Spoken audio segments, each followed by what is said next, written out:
I was in the local art gallery in Revelstoke and I was just sort of looking around, like it's a lot of mountain art and really beautiful things. And there was a beautiful sketch by a local artist, Sarah Hicks. It was this mountainscape with this little green emergency shack and a bicycle resting on it with skis strapped onto it.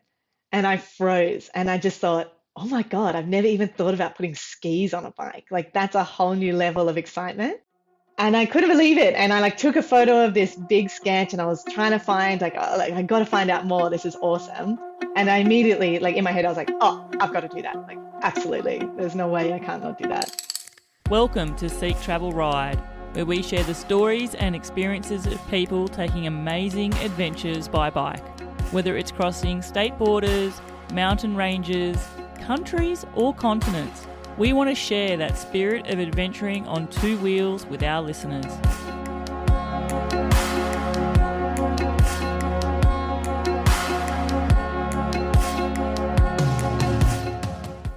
Hello listeners, it's your host Bella Malloy and we have an awesome episode coming up ahead. My guest today is someone who embodies the spirit of adventure so much that she actually received the 2024 Spirit of Adventure Award by Australian Geographic. And I'm super excited to say that I am welcoming back Steph Devery to the podcast. Now, I first featured Steph for an episode in early 2024 when she just wrapped up what could only be described as a monumental journey, cycling across Europe all the way to the southern tip of Africa. Now, that ride took many twists and turns, and it's probably fair to say has been pretty life-affirming for Steph. But the question remains for me, what happens after you go on a huge adventure like that? When a tour so big comes to a close, what do you do? Is it as simple as slotting back into your old life? Do you take up the same job? Do you live in the same house? Well, Steph's adventures certainly haven't stopped. If anything, I'd say they've evolved. Since finishing her huge bike tour at the very southern tip of Africa, she's continued to seek out wild and challenging experiences. Steph went cycle touring through Sardinia before island hopping across to Corsica, where she thru-hiked the demanding GR20 trail. Then, back on mainland France, she set off in Nice, destination Mont Blanc, on a bike tour that would see her cycle up and over so many mountain passes on the route de Grand Alps. Since then, Steph's also made a big move, literally, as she now calls Canada home. And, of course, her adventures have continued on. She's bike toured BC in summer and has embraced the winter and snow in a uniquely Steph Devery kind of way by combining bike touring with ski touring in the Yukon. Yeah, that's meant riding to remote snowy locations, exploring the terrain on backcountry skis by day, and then setting off on the bike before setting up camp and freezing conditions by night. I'm beyond excited to be speaking with Steph again today to hear how it's been for her after taking on the big one and how she continues to redefine, evolve and shape what adventure looks like for her. Steph Devery, you absolute dead set legend, welcome back to the show. Thanks, Bella. That's quite an introduction. Thank you very much. I often wonder, Steph, what it must feel like when you hear back by someone else speaking what you've actually done. Like, do you pinch yourself and go, oh my gosh, I did do that, I did do that, I did do that? Because we don't write little lists, or I don't think we write little lists of what we've done. Like, what I was talking about there, that's how all happened in like a year and a half. Like, do you ever look back and go, wow? That's really sweet. It's a sweet life. Like, yeah, I'm kind of nodding along like, oh, cool. That was cool. But you have made it happen. Like, I feel making an adventurous life like that happen occurs because you choose it and you go towards that and you sacrifice other things and other comforts in life and, you know, certainty in certain aspects to take on these awesome things as well. That's my perspective on it anyway. Yeah, for sure. For sure. I think the best thing about being in your 30s is you spend your 20s trying to figure out what your priorities in like life going forward are, whether you want stability and comfort or, you know, owning a home, having deep relationships, having a really great career, or where you're going. And it took me a little while in my 20s to realize that like an adventurous life and just the most fun I could ever have was the top priority. And you kind of have to spend some time accepting like, right, I'll never be rich. I'll never have like that security of a home. I'll never really kill it in my career and just sort of, yeah, finding, yeah, what's your ultimate goal? And mine, I guess, is just to have the most fun I possibly can. Yeah, and I mean, listeners, you can't see it, but I like looking at you, Steph. Like you genuinely are just smiling about, and that's through thinking back about the fun things that you've done. For sure. I normally open my show with a question of tell me about the very first bike you rode. I've already asked you that before. I'm not asking you it again, but I want you to actually tell me about a very first day on your bike tour, and I want it to be the very first day on your bike tour on the Route de Grand Alps. So setting off from Nice, Okay. tell me a bit about your bike and tell me about that day. Cool. Well, it was Lenny, love of my life, who I've been riding for the last few years. You've had a long-term relationship with Lenny, that's for sure. Yeah, Lenny, Lenny is the love of my absolute life. And I guess it felt natural. It was I got a little lost after the big trip, and I think we'll probably go into a bit later, but of this, I had this huge goal, and then you finish, and you're like, whoa, what do I do now? And the Route des Grands Alpes was this little micro adventure. And I say that it was like 3 weeks long, so it's still a pretty big trip. But I had to get to Mont Blanc and to Chamonix and to fly out. Like my visa was ending in Europe and I was going to Canada. I needed to, yeah, get somewhere new. And so I kind of had this couple of weeks. So it was this micro adventure, but I had this big goal. I think there was a little bit there where I didn't quite have a goal, but I had this goal. I had to get there, challenge on, and I had so many mountain passes in between me and that challenge, and that destination. So I think I rode out of Nice along the beautiful Mediterranean, like, yeah, let's go. Mountains are calling. I've got a deadline. I love a challenge. And the first day was awesome. I cycled out really late. I went for a swim. I was with my warm showers host, had a beautiful French breakfast. Cruising along the coast, I stopped like 3 or 4 times, like, oh, I'll just have one more swim. I'm leaving the ocean. I'll just have one more swim. I'm going to Canada. I'm not near the sea anymore. I'll have one more swim.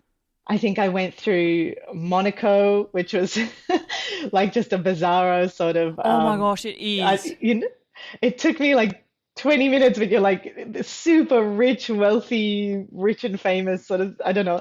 I had like a swim in my undies on a really famous beach full of influencers, filming themselves, and I'm in this Yes. these scrunchies running past, like trying to have a dip. And then I got to the point where you sort of start to ascend into the mountains, and it was sunset, and I kind of watched the sun dip at the beach, and I was really like, oh shit, like I haven't actually thought about where I'm going to stay tonight, and I'm not kind of in the wild mountains. I was on a very rich and famous strip of the beach. It's where it's hotels. It's really built up. And I was thinking, oh, do I try and camp on the beach here or do I head up into the hills? And so like it's dusk and I'm starting to work my way from sea level up into the Alps. And you're working pretty hard, you're going pretty slow. And I had a big smile. It's almost dark. I've got no idea where I'm staying. It's a huge mountains ahead of me. And I was like, yeah, like I love this sort of challenge. I found a little bit of scrub somewhere. I think it was behind a cemetery that I boondocked that night, and I just love the unpredictability of it. So it was a really nice first day. Oh, I could imagine. Oh, I've got to say, I love first the Aussie vocab there, going for a swim in Oh, your undies. I love that. But yeah, also yeah. in Monaco, I have to say, I've been to Monaco and I knew that I was going to be going there. This was on a holiday. I knew I was going to be there and I didn't want to just be there in like, my clothes for off the bike for bike packing. So I actually bought like Totally. a Monaco outfit to wear in Monaco. But Oh, I have to say, Steph, I felt like I may as well have been wearing a potato sack. Like, you like cannot glam up in Monaco as a bike packer. It's impossible. I was, yeah. I just stuck out like the proverbial sore thumb. So, yeah. 100%. I committed to the sports brand undies. Like, I'm not going to get any better than this. This is It's me, just, accept me. this is it. Yeah. Oh, I love it. I love it. When you were talking about how you set up camp and, I could just see it in your face again. It was lit up, you in the wild, like feeling it and stuff like that. Does being in your tent, is there almost a sense of it feels like a home to you? For sure, for sure. I have so much ridiculous sentimental value for the bike and my tent. They've been the only real stability that I've had throughout the journey. And you've got your vessel, your vehicle, and you've got your little home, and you set it up in a certain way, and it just you get in, you're like, oh yeah, like I'm secure, I'm safe. This is my little nest. So for sure, I love that tent. Has it always been the way that like camp life has been a place where you get inside, you zip your tent up, and you feel good and fine? Like, or is it a case that you've taken these journeys now? You know, you look back in the rear view mirror. It's been quite a while since you first set off on that trip to Africa. Hmm. Did you have to go through a phase of like finding your feet? The reason I want to ask this is I recently, a few weeks ago, went on like a solo bike tour.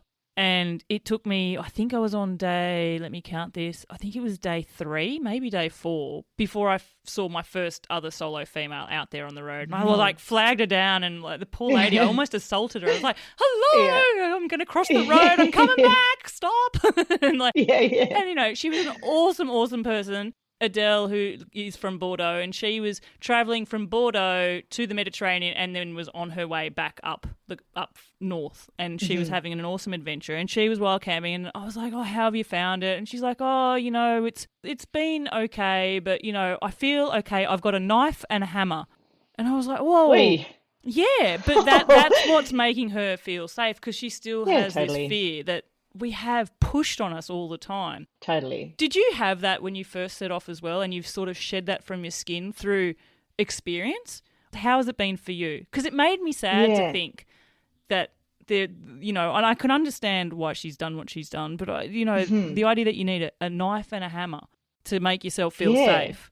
totally. But I also think the reality, like, are you going to hammer someone in the head? Like, Oh I my know you've gosh, got a piece I of key, never but even are thought of you that far. prepared to hammer someone? Like, what are you actually going to do with this tool? Just swing it? Like, that's Oh, pretty hectic. But I totally get having something that makes you feel a bit more secure. Like, for a lot of the trip, I'd have my camping, like, multi-tool, which had a knife yeah, next to my head. Number one, because I was using it all the time, but also just have something there. yeah, I was pretty lucky. I have done a lot of camping in my life, and early on, I started to do solo adventures like multi-day hikes and just camping out in the bush. So I think I did learn a lot. I think you're young and naive and like everything's going to be fine early on, and had that.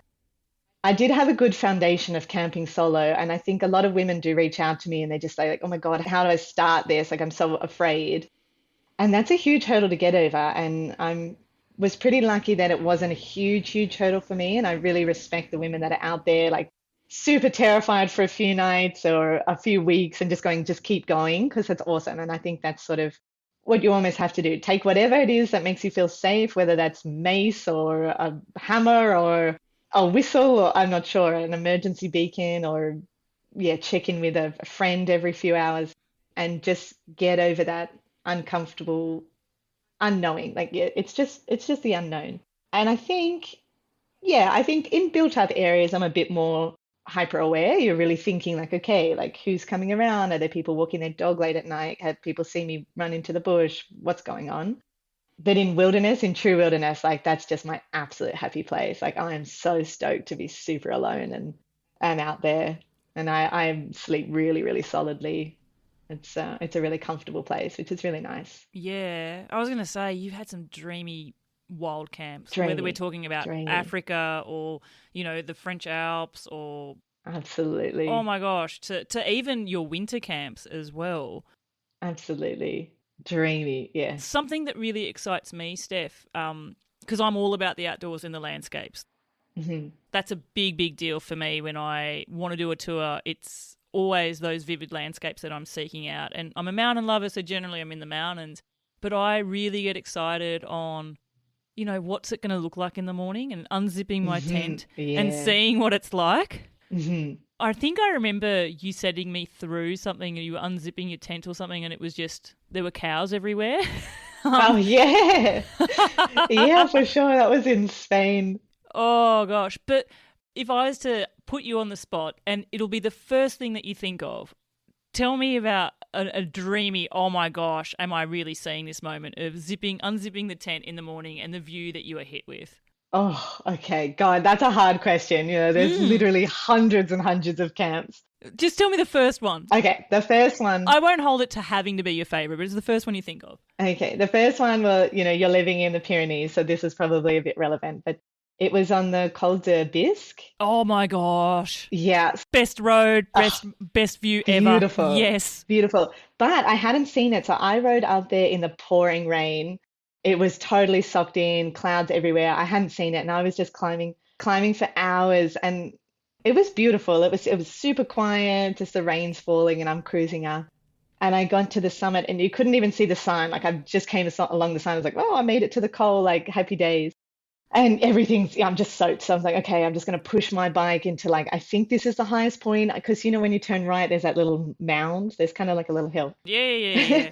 So you couldn't even see where the top was. I just kept pushing, and then I was like, "Oh, I think this is it. I think okay, whatever." This'll do. Yep. Yeah, this will do. And it was out of the wind. Pitched my tent.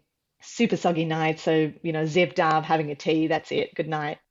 And I woke up to just light. My tent was really light, and I unzipped my tent, and it was crystal clear. The clouds had dropped. It was an inversion, and this incredible red fiery ball of sunrise has coming up in these incredible. They're like, is it white granite? I don't know what the rock Yeah, is, but it's yeah, just yeah, this yeah. And it's so beautiful, stark. stark sheer mountains. Yeah, there's Gouret Ski Resort.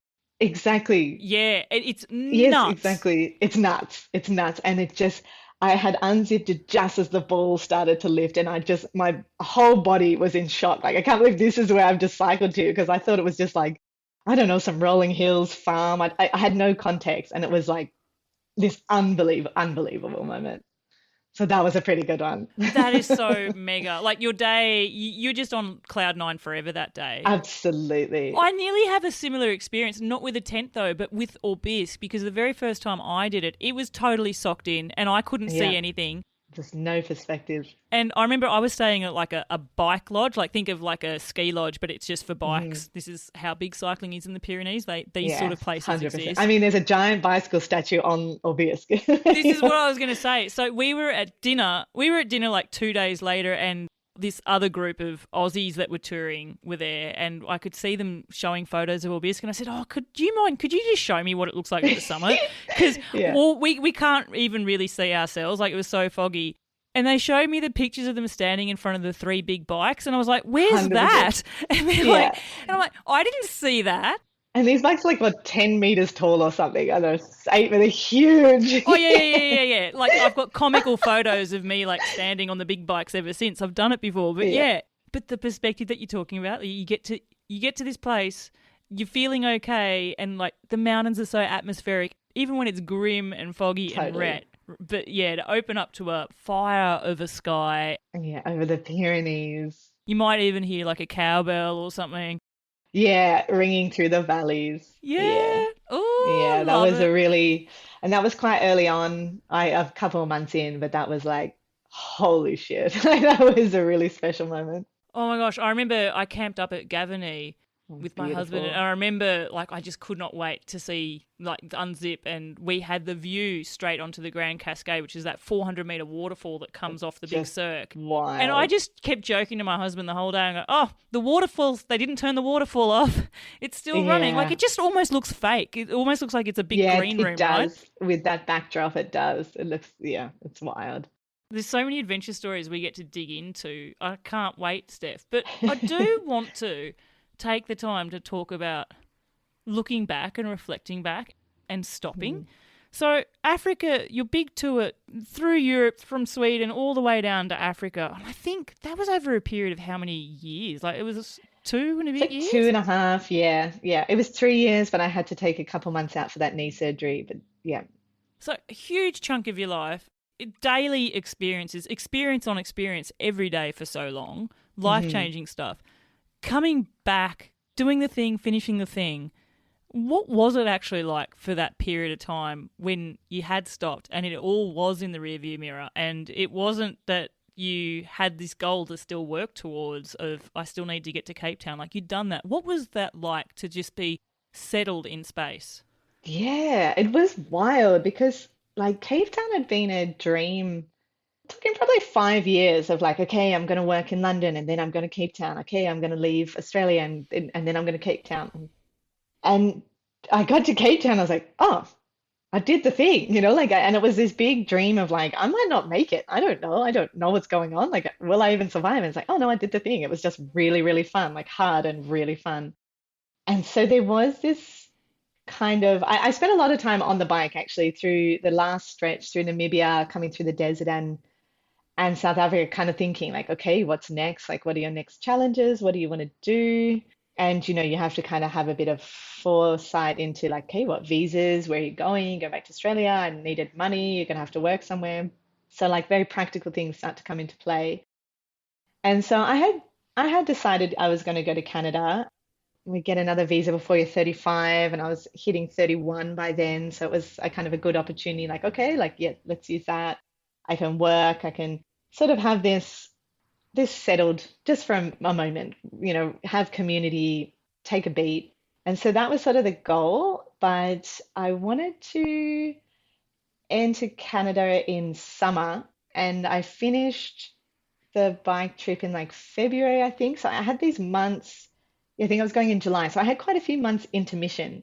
And that was a kind of a weird period for me because I had kind of run out of money and I didn't have a visa. I could stay in Europe but not work.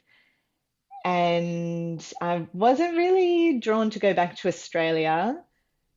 And so I was in this weird intermission where, like, wow, actually, the lifestyle I can only afford would be bikepacking, but I don't have this set goal. And I was pretty tired. I'd just been bikepacking some pretty gnarly terrain for a long time. I just wanted to like take a moment. So that took me a little bit to figure out, okay, like, what do you want to do? And like, how are you going to spend this time? And like, and sort of still make it worthwhile without this end goal of like, okay, I'm just kind of floating around. What are you doing? So I ended up doing some workaways, which were really nice. And you sort of was cycling into a farm in Sardinia and helping this like really awesome woman run her farm for free accommodation, free food. Yeah, I've heard about these. I've even wanted to do some myself just for that Yeah, different experience of stuff too. totally. And I found that was a kind of a really good.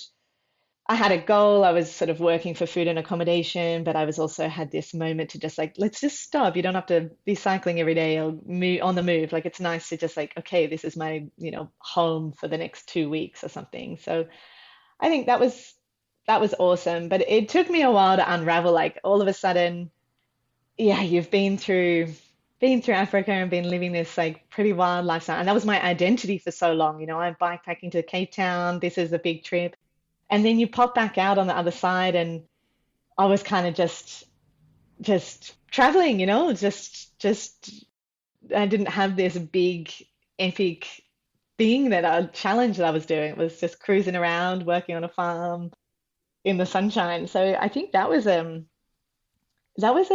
big transition to be in the thing, doing the thing, and you're getting asked maybe 20 times a day, hey, where are you going? What are you doing? You're crazy, and like all this like very positive or like lots of energy towards this identity to just like yeah, just here, just hanging out, just farming, just pulling some weeds. And that was yeah, it was a huge accomplishment, and I was so proud and like so stoked I actually did it. I'm just going, I spent a lot of time being like, whoa, like I actually did it. And that was really cool. And then a little bit of, I guess, grieving with the identity of being like, that's a memory now, like that's in my past. Yeah, that's a past thing. I'm no longer that doing that thing. It's a thing I did, which was, yeah, it's a big transition for sure. Yeah, it brings me. Through this podcast, it's funny. I feel like I've made some amazing friends with certain guests, and one of them is definitely Claire White. Hi, Claire. Claire's actually almost bringing her big journey to an end, and I mean, she's been Mhm. on big journeys all around Australia, and then really from Southeast Asia.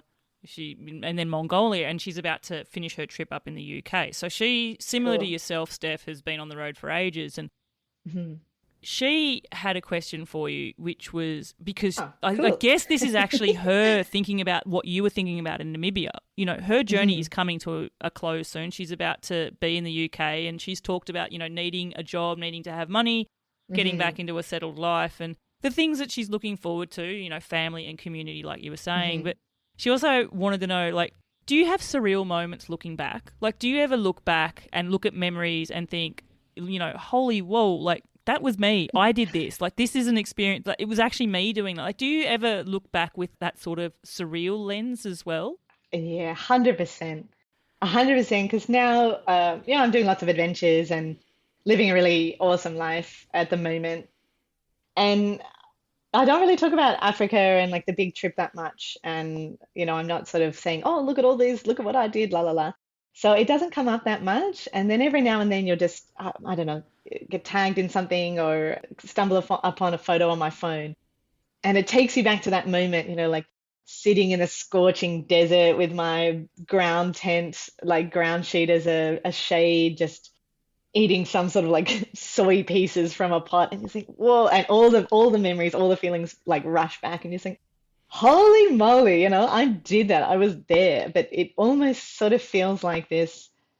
It is surreal. It is surreal. I think it's less raw than when I started. I was like, of course I did that. I just came from that. I'm still sunburnt from those memories. And yeah, like it's been a year and a half now, and it does almost feel like surreal, like that was a past self that did that. And sometimes it takes a bit to be like, no, like it's you. You did that. That was really cool. But it's totally surreal. Yeah. Do you ever do things to specifically take you back? And I mean, in a way, you could say, going on a different, bike touring or camping or something will take you back. But to me, there's an element of pitching your tent up in a wild place gives you the same sort of wild place feelings. But what I'm getting at is there something that you do to specifically remind you of Africa? I interviewed an awesome Dutch adventurer, Jipper Witteveen. Hi, Jipper. And he travelled down through his journey ended in Iran. He went through Kurdish Iraq as well.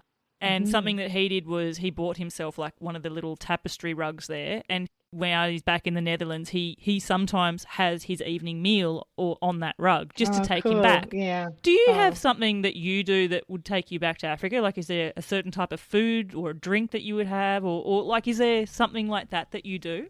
Hmm. I can't say I consciously go back. I think it's all still settling. Well, it's not really settling still, but I don't really search for going back and to relive it. I've written a lot. I journaled a lot during the time. I've been through a lot of photos. Like there's been a lot of reflection. But I do get brought back. Oh, sometimes I cook like really yum Turkish food or something. You just think, oh yeah, like Yes. I remember like the women who made this for me, or like the delicious bread in the souk when you were going through, and all these things. But for me, it's music. Like some songs I just get obsessed with in certain periods of where I'm cycling or like what I'm doing in life, and they really bind to that memory. And I can see it in my sort of liked song, like liked history in Spotify. You can go all the way through and be like, oh yeah, that's when I was in Albania, or that was definitely when I was in the Greek mountains. And when it's on shuffle, it brings me back to that moment. I can feel the rain on my skin and looking down at Monty the dog in my front basket in a Greek mountains, and we were listening to that song just over and over again. And some music really brings me back to different phases of where I was for sure. That could be like a little hack then, listeners. If you're someone listening to this as a bike traveler who is looking at ways of, not feeling so surreal about the adventures you've done, get a music playlist of the songs you listened to while you were on your ride Yeah, and get those tunes because totally. music definitely takes you back. Something that takes me back is like the smell of something. At the moment, it's like Yeah. it's summer here in the Pyrenees. They're constantly cutting grass, and you're smelling the grass drying. Hmm. And that, funnily enough, it always takes me back to when I lived in Tasmania. It's got that same Hmm. scent of it. And funnily enough, my Okay. husband, when he smells it, it takes him back to Ireland. He's got an Irish Right. background, Yeah. so it's interesting. Like smells can take us down to a place as well.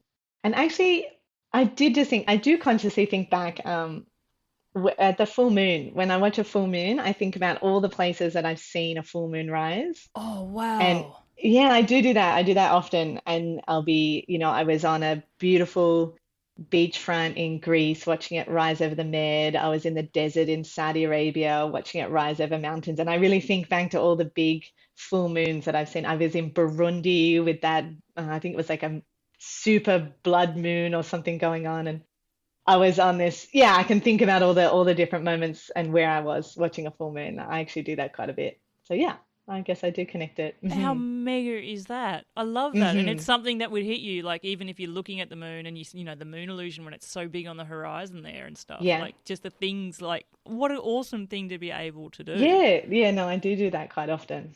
Yeah. I think that's mega. Hmm. Do you think during that whole transition period where you went from so centrally focused towards this goal that you'd had for so long, that you were on this route to Cape Town for so long, to Hmm.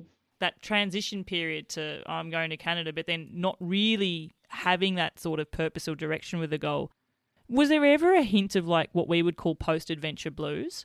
Mentally, was there a down element to that as well? Because that's something that lots of people are definitely afflicted by in not just the bike travel space, adventure travel space, sometimes even life and you know, a goal coming to an end as well. Did that impact you?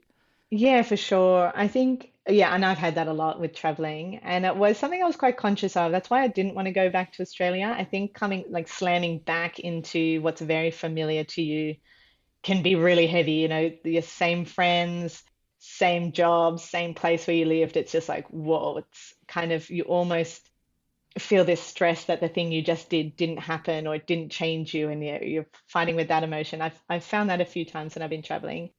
And so my way to sort of circumnavigate that was like, yeah, have a new adventure, but just adapt it. It's a bit different. Like my next goal was to find community and to find security and to, yeah, get into the sort of smaller things in life, like to find more adventure in a smaller net.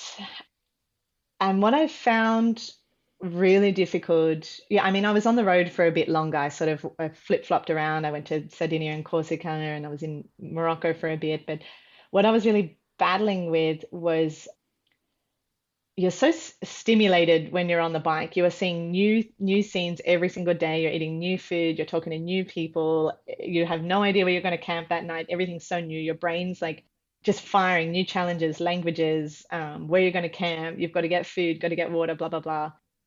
And I kind of got to Canada and cruised into a beautiful community, loved it, got myself somewhere to live, got myself a job, and then things became almost routine. And it's so crazy because I was still doing all these beautiful adventures, going on hikes, paddling, la la la. But the familiarity of things, which is what I was hoping for, it was really uncomfortable. Like the first 2 months, I was so flighty. I was like, okay, that was sweet. I'm ready to move on. Okay, like, and it was this really uncomfortable feeling to sit with of being settled because you weren't having this like crazy stimulation of new things flowing at you. It was the exact opposite. Things are becoming more and more familiar and routine.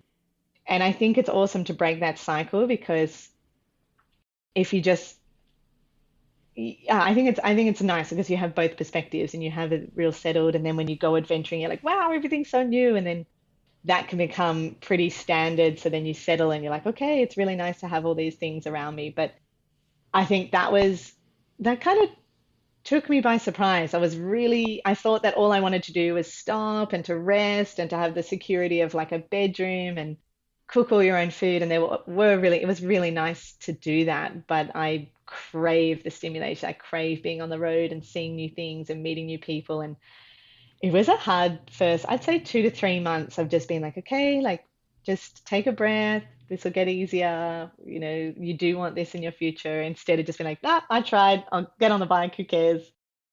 I think that was really hard. Yeah, for sure. Do you think that the certainty of being in the same house for years, the same job, those sort of things, do you think that's something that you can adjust to? Probably not long term. I think like you just said the same job and I almost like fainted. I don't think I could do. I feel you. That's just, oh my God. This job's pretty cool. Um, Sorry. yeah, this is a Yeah. pretty cool job. This is a pretty cool job. I'm not sure whether I could look at it. I don't think I ever want to be, I never want to sort of be somewhere. Well, at this point, I don't want to think of somewhere that I'll be forever. I'm not quite ready to be like, yeah, this is it. That would be a really stressful thought. So Canada's been really good because I've got a 2-year visa. this is my commitment to like, okay, I'm staying in one spot. I'm really embracing the community. Stay like really trying to be settled and explore just like, yeah, local areas instead of like, yeah, let's do a trip, let's do a trip, let's do this. But then I know in 2 years' time, I'm jumping back on that bike and I'm heading south into Central and South America. And I know I'm going to get this like incredible bikepacking experience again and all this new stimulation and learning so many different things on the road. So I think it's like this perfect middle ground for me of like, okay, you're going to settle, but it's not forever. There's gonna be that excitement in the future, and there's a whole different like type of excitement here. But I don't know if I could, if I could come back to say Australia and be like, hey, this is it. You're in your full-time job and your real life house. Like that would, I think I'd probably have a mental breakdown. Yeah. It's too much. It's too permanent. I've been exploring the topic of post-adventure blues with many guests this year, certainly. Hmm. And I wouldn't say the word funny. I'm not even sure how to describe. There's themes that come up. Hmm. One of the strategies that many people use is to always have something to look forward to always be Hmm. planning ahead. And For so sure. the idea of just being settled with and reflecting on I've done this and to be still with that without having to then all automatically focus on the next thing, the next thing, the next thing, Hmm. which is hard because you're forever then chasing your tail to It's true. which and is that attainable? I'm not sure. And the other theme that I think that comes up with is also identity, but being content with identifying with what that certainty looks like for you. So maybe you're a vet. I'm just putting that out there. Hmm. And you really love being a vet. So being in one position, being that vet every day isn't something Hmm. that eats at your soul that is stopping you from doing the other thing because you're actually happy with that. Or For you're a sure. mother and That's you the love being priorities. with you, or you've got you're a 100%. grandmother and stuff like that. And then the other thing that comes up with people is their trick is they try to embrace all of the things that they really missed while they were adventuring that they couldn't have because Hmm. they weren't in one place. And it's those elements of like community and like For sure. being in one place. So having people that I am linked to that I can, like, I missed you so much, but now I can actually see you every week if I wanted to, or every two or whatever, or, linked to loved ones and community and stuff. And that's been a helpful thing as well. That Yeah, element for of sure. community, how has that felt? Like setting up a new community in Canada, how, like, are those elements that you can resonate with? Like when I say those things and those concepts, Totally. do they resonate with you? Yeah, and it's been really nice. Like I arrived in Canada just with the bike and I started cycling through BC, literally looking for somewhere to live. Like I had a few ideas because I have done I had lived here when I was 20 and but it really was like sort of cycling around, being like, hey, what are you looking for in a community and what are you trying to find here? And I ended up settling on Revelstoke. And it's just been an incredible community. I've just been embraced from the very first week. I sort of joined the run club, and it's just boom, you've got friends. It's really, really welcoming and opening sporting community. I think everyone says like, "Hey, we're going for a mountain bike ride. Do you want to come? Hey, we're going for a trail run. Do you want to come?" And I really found like I really felt like I fit in instantly. It's a really beautiful outdoorsy, sporty, fun town. So that was really nice. It was really nice to have a win straight up. I think it would have been hard to move somewhere and not quite be embraced straight away. So I was really thankful for that. Yeah, all the little things that you've missed was really nice. Just cycling 5 minutes to go have a cup of tea with your mate and have a chat, or like just the easiness, like the ease of spending time with others and how simple it is just to get around and to do things. It's been really, really nice. I've really enjoyed that. Actually, something that has come up, which I've learnt about you, someone that you know, a friend of yours as well, Saoirse Potty. Hi, Saoirse. You're a dead Yeah. set Hi, legend as Saoirse. well. I let Saoirse know that I was interviewing you as well and thinking, what sort Awesome. of questions would you want me to ask Steph? And we've all organically already talked about, settling in one space and Hmm. dealing with that. But something that she also talked about was about staying connected with your community. And you introduced this Hmm. concept to her called Waffle Wednesdays. Yes, we're still doing it. It was hilarious hearing Saoirse's take on Waffle Wednesdays as well. In fact, I Yeah. will, Saoirse, I think you won't mind me sharing this, so bear with me. Saoirse is just a dead set legend. She's so fun. She is, and her personality. She's awesome. Steph introduced me to a concept called Waffle Wednesdays, where each week you send video note updates so you capture all the small mundane things about people's lives, not just the headlines when you catch up with them. I use it a lot now because it's a super nice way of maintaining friendships when you're away from home a lot. Sometimes we send each other ones, and it's normally her doing cool shit and me telling her about the carnage I've caused. Yeah, 100% true. Good on you, Her Saoirse. I last love you one, to bits too. her last one was like, oh, the car broke down. I forgot my bike. My helmet broke. And I was like, you should not be out in public. Like, just stay indoors. You're a hazard to like the entire world right now. Yeah, and again, like that's another thing about being sort of in a stable spot or in a community is that I also have the time and the Wi-Fi and the resources to like connect with my friends and family back in Australia and to say, okay, like what time zone is going to work for us? And a lot of that gets missed when you're always moving and on the road and you've always got things to do. And it's like, oh, I can't really sit and have this like hour and a half chat with you, even though I want to. It's just like it doesn't, I'm going to be sitting in a library. I want to get moving or life's calling. And so that's been really nice too. I have invested a lot more time to like, yeah, okay, I'm going to take an hour out. I really want to chat with you. I really want to hear what's going on. And so that's a really nice thing about stopping and being one place as well. And the Waffle Wednesday thing's awesome. So that was my school friends found that. I think it might be a viral thing. I'm not sure, but to just video chat. So it's as close as you can. So it's a video recording. It's as close as you can kind of get to having a chat, but there's so many different time zones going on. Friends are spread everywhere. And it's nice. It's just, yeah, exactly what's happened in your week. And it can be little things, but then you feel like you're coming along in their lives, not just like, oh, I got married, I had a kid, la la la.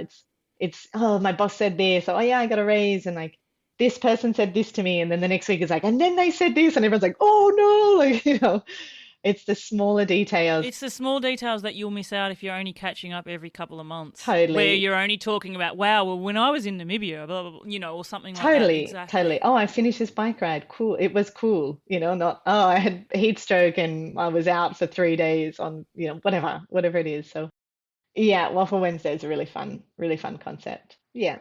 I can totally, like I said, I've discussed the topic of post-adventure blues with many long-term adventurers, and Hmm. it is a theme that seems to be, that has come up with people who don't have as much of a downer with it, is embracing those elements of being settled. Yeah, I'm not on an adventure, but there's actually some good things that I missed when I was on the adventure that I can do now Totally. because of that. So, like you said, 5-minute ride to the cafe to have a coffee with a mate. Yeah. It's so lovely. And just even having a little things like I know it sounds crazy because I spent so long just like grabbing whatever you could from little convenience stores to eat, but just like, oh, I go to this place to get my bread and then I go to the farmer's market. It's just like I love living this kind of bougie and I love to get fruit from this place and just having that like settled favorite spots. I think that's really nice. I do that with bakeries here. It's so nice, your favorite CD bread and Oh, yeah, yeah, I totally do. Well, I like this boulangerie for the grain baguette, and I like this one because they have better totally. croissants. Oh, my gosh, Get a I little must sweet sound... treat from this one. Yeah. Listeners, I hope I don't sound like a privileged We douchebag just do, saying we that, but do, but anyway. it's nice to dip into it. It's nice to dip into being an overprivileged douchebag sometimes Well, I and guess just because we're really, aware of it, that it's an issue for us. Maybe I that don't know, makes us does it less make it better? douchey. I I don't know. I'm still drinking an oat milk chai. Like, I don't know whether it makes it better. don't know. I've become a bougie douche. Oh, I love you Um, still. It's okay. thanks, mate. I think another things like that I've also really loved being in one spot is that like you can sort of like life becomes quite you've got like one focus when you're backpacking. You've got your bike, and that's kind of what you're doing every day. There's not much space for anything else, maybe a bit of photography, maybe a bit of another like reading or journaling or something, but you can't really delve out into other sports and really spend some time doing other things. So like being in one spot, It's been really nice. I've got right back into trail running, and it's just like that's such a love of mine. And for 3 years, I barely went on a single run, just so focused on bikepacking. So it's nice to get back into climbing and running and all different sports, swimming and having such a variety of things that are going on. It really makes for, life is still super adventurous. It's just less, I guess, challenge focused.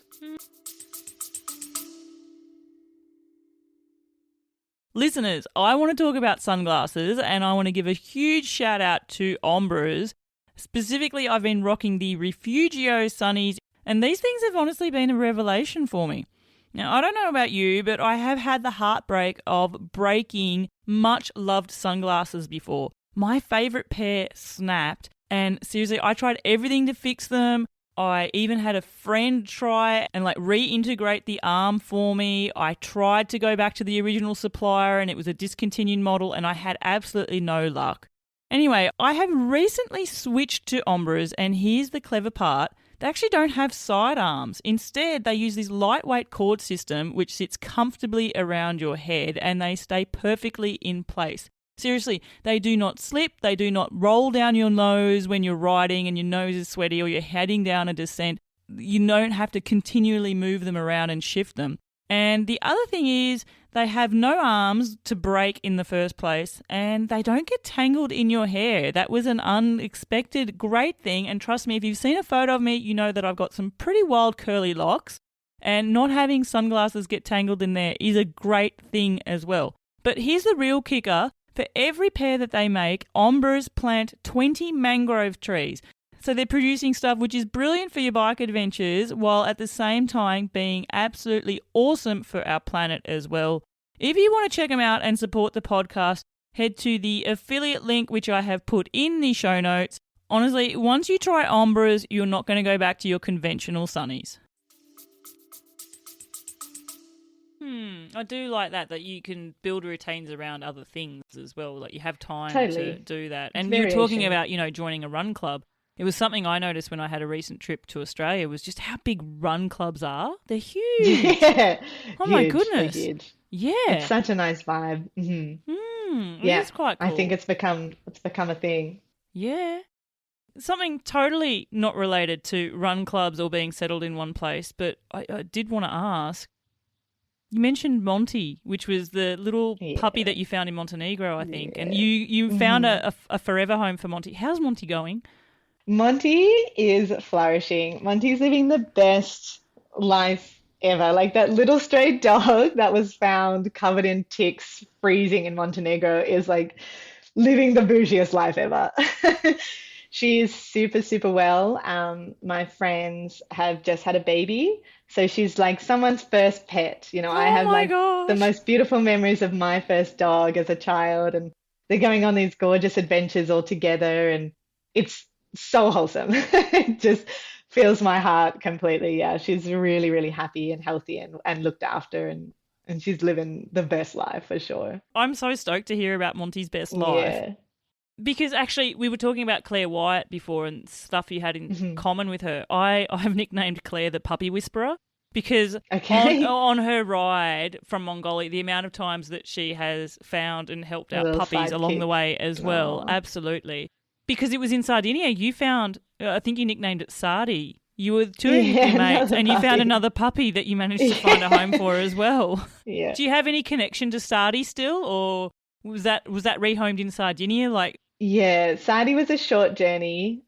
We found Sadie, took her along for a little while, but I was lucky enough I had made friends with someone who was doing a van life trip because Sadie was massive. It was one of those like ginormous shepherd. yeah, it almost looks like it could be like a Pyrenean or something. Yeah. Yeah, it was it was ginormous, and I was going, oh my God, I've done this before. Like I've got to get another shopping basket, la la la. But I love that that's your but default response, though. yeah, You're yeah, responsible. yeah, I love it. yeah. But I was super lucky. So I was sort of traveling with the bike, and she was traveling with the van. So Sadie was in the van, and we found a home for her maybe like a week in, and it was a real fun family that had a big farm. So it was a very short story, but a very happy one. Yeah. Oh, puppy whisperers live among us people. Yeah. Just soft hearts, just suckers. Once they look into your eyes, I'm done. You know, after Sardinia, you went across to Corsica. That's a place that I have wanted to go with my bike. I can't recall whether you biked it all there because you did the GR20, which Mhm. people, GR, it's French, it stands for Grand Randonnée. Grand Randonnée. I've definitely said that wrong. And there's different numbered routes, I think, throughout Europe. It's not just France. And Mhm. so the GR20 is the one for Corsica. Mhm. I know, Steph, that it's labelled as a pretty hardcore one, and Mhm. which is totally a Steph Devery thing. How did you get into doing a through hike? Um, well, me and my sister, she's living in Paris at the moment, and we sort of come together to do long distance hikes, which can be quite funny. It's really nice. Like we've done the Haute route in Switzerland together. We've both done the Tour de Mont Blanc, and it was kind of a way to spend some time together, like some really good quality time together. But it can be quite funny because I sort of have I think I love a bit more type 2 fun than she does. And she, but she loves to hike. She's very outdoorsy, but she does also love like an Aperol spritz on the mountain in a refugio. Like, so we've always trying to find this middle ground before, like, I like to be quite frugal and I'm happy to carry everything and sort of have a bit of a sufferfest. And she likes to have a grand adventure but be comfortable. So we're always finding this Balance. this moment of this balance of compromising together. And we kind of found long distance hikes was a good mix, especially if we stop at a few refugios and have really nice meals, but we camp every night, so that satisfies like my need. Like yeah, it's been really nice. So we started talking, I think as I was finishing the cycle about, what my next steps were and how I was going to wait out the winter. And yeah, we started talking. I sort of suggested the GR20 because I knew I was going to go through Sardinia and then Corsica. And she thought it was a really good idea to join me. And so, yeah, it was one of those things. It was quite hard to time because, obviously did a lap of Sardinia and then it had to cycle Corsica, which is quite mountainous, to sort of meet her at a spot where she could fly to. And there was quite a lot of logistics involved. But yeah, it all worked out. Had a beautiful cycle through Corsica and then met her. And yeah, we through hiked the GR20, which it is a challenging hike. It is a challenging hike. It's incredibly beautiful, but quite rustic. And might have been a bit more on the rustic side than in the compromising field. It was probably more geared towards It's a yeah, pretty my, adventurous trail. I remember watching a YouTube vlog series of a Canadian through hiker who was doing the GR10, which is the trail that goes across the French side of the Pyrenees. The GR11 Mhm. goes across the Spanish side. There you go. Some for you to look into. But Make it. every now and then she would show a section of the trail which was super hardcore, which she would say, and this would not be allowed in Canada. And I just think as an Aussie, and we're like, oh, same with Australia. Like you would go, are you kidding Oh me? yeah, there'd be so Like many this. fences and So chains yeah, and oh yeah, red tape totally. everywhere, and Yeah, yeah, we wrap people up in bubble wrap quite a lot. But I totally. feel like Corsica would have a lot of those, a lot of the It was this would not be allowed in Australia moments sort of thing. totally, totally. And actually, unfortunately, someone did die while I was doing the trail on the Oh my trail. They had gosh. slipped off a cliff, which was felt by everyone who was hiking it. It was really sad. But I think on average, 4 people die a year doing it, just because if you go and it's rainy and you slip off that cliff, like It's sheer slippery rock. super sheer slippery rock. It's super steep. There's big gorges. If there's flash floods, like you'll get washed out, and it's mountains. You can get caught out in big snowstorms, and yeah, it's quite exposed. I personally just love the freedom of like, okay, you're an adult, like use your brain. You have to actually, you're not going to be coddled through this hike. Like, okay, only do it in these temperatures and follow this chain and wear a harness or whatever. It's just kind of like, yeah, if you look at it and say, this is sketchy or these are not conditions or a storm's rolling in, you have to make that decision. Yeah, it's like personal responsibility for what you Yeah. can do. Yeah. And I think I really froth off that because sometimes you are finding yourself like, wow, today's not the day. We're going to have to wait this out for a half a day. instead of just being like, well, the trail's there, so I bet, I guess we just follow it. And it's Mm. nice to live without red tape for a while. But you talk about it in a reasonable way as well. It's not so much that, oh, the red tape's not here, well, we'll give it a go, and if I fall, it's my fault. It's Totally. more talking about, well, actually step back and say, you know what, today is not the day to be doing this section. Yeah, think. Totally. And in saying that, Danielle, my sister, and I, we had a longer day than like there's kind of checkpoints, and you can stay in mountain huts if you choose to. We were camping, and we did a bit of a longer day than sort of the hut to hut people would do, and we did end up getting caught on a ridge top in a big storm that blew over, and it did break my tent. Like we did have a bit of a moment, but so not every decision's super smart, but we survived it, and it was a big story to tell. But yeah, my beloved home of 3 years snapped in half. I was Have you been devastated. able to fix it, or do you have like a replacement below at Yeah, home? both happened at once. Yeah, I mean, I didn't really care that we were caught in the storm. It was pretty wild, and things are flying everywhere. It was 5 a.m. when the pole finally gave out. But it was more just this, oh, it's my home, like, such sentimental value. I really grieved this little piece of nylon that had got me through so much.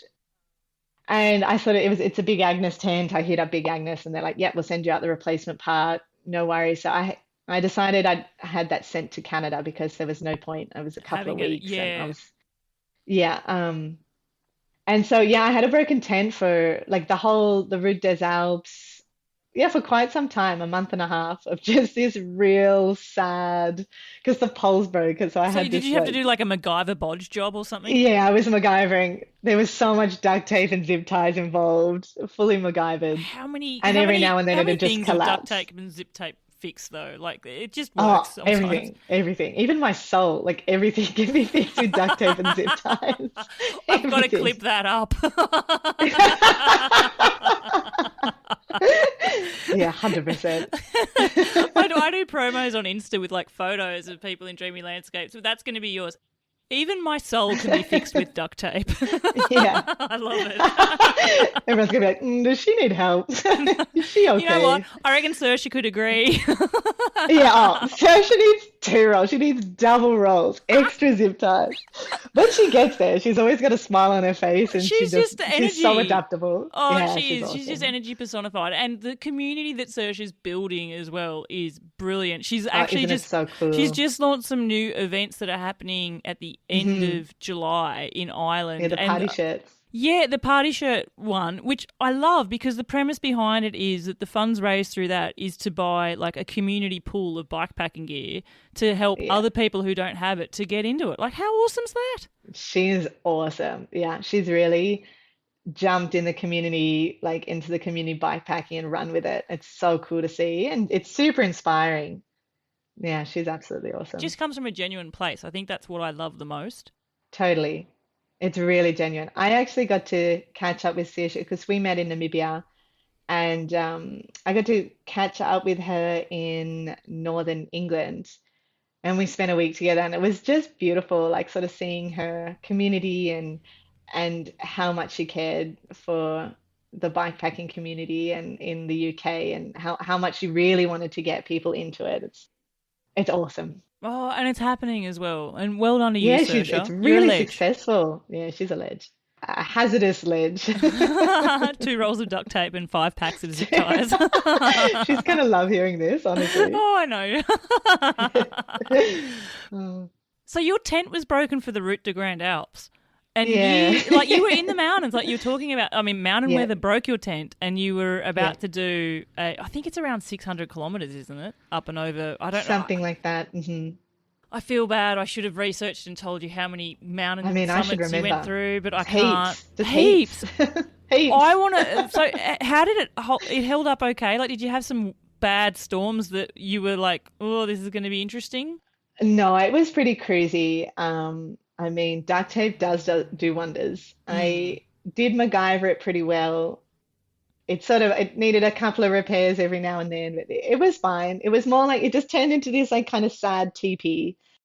I'm short, so I could sort of curl around into the only space available, but it was not my beautiful big dome tent. It was more a bivouac, yeah, it was DP. functional, functional. It's, I mean, I stayed dry and warm, so here we are. It's fine.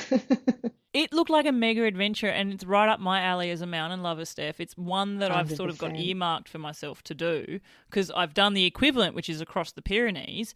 And so now I sort of think, well, I should probably, check the Alps out a little bit. What I loved about you is you had some times where being on a bike was like the best advantage. And it was like, and I feel it deeply because I've Oh lived in yeah. France for a while and I've seen those horrible signs which say route Hmm. barrée, which is like, Hmm. no, you cannot pass and the road is Hmm. closed, but the bike can go.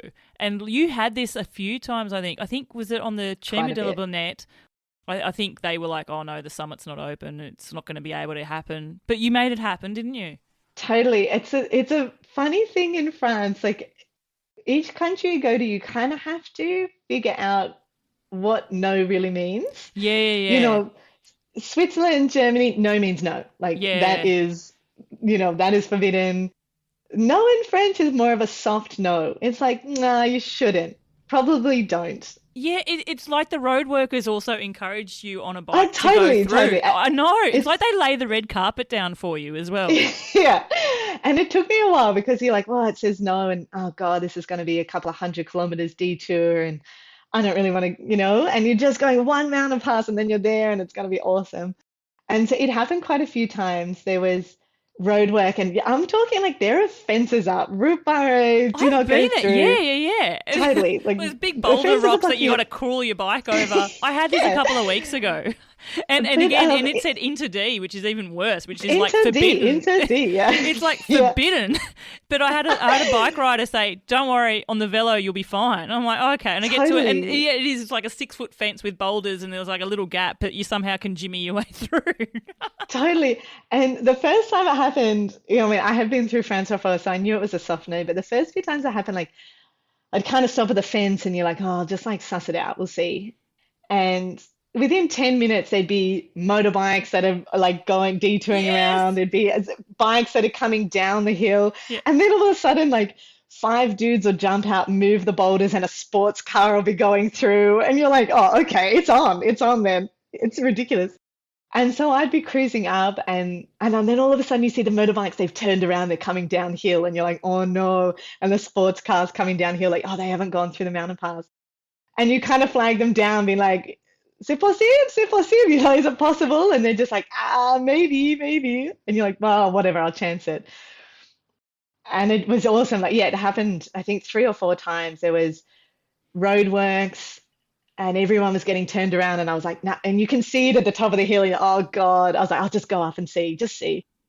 And the whole roadwork crews like come like, oh, let's think about it. Like, what can we do? So can I carry it? Oh no, no, don't carry it. And they're like, okay, I'm sorry, it's closed, but for 10 minutes. And then you can go and you're like, okay, I can wait 10 minutes, like that's fine.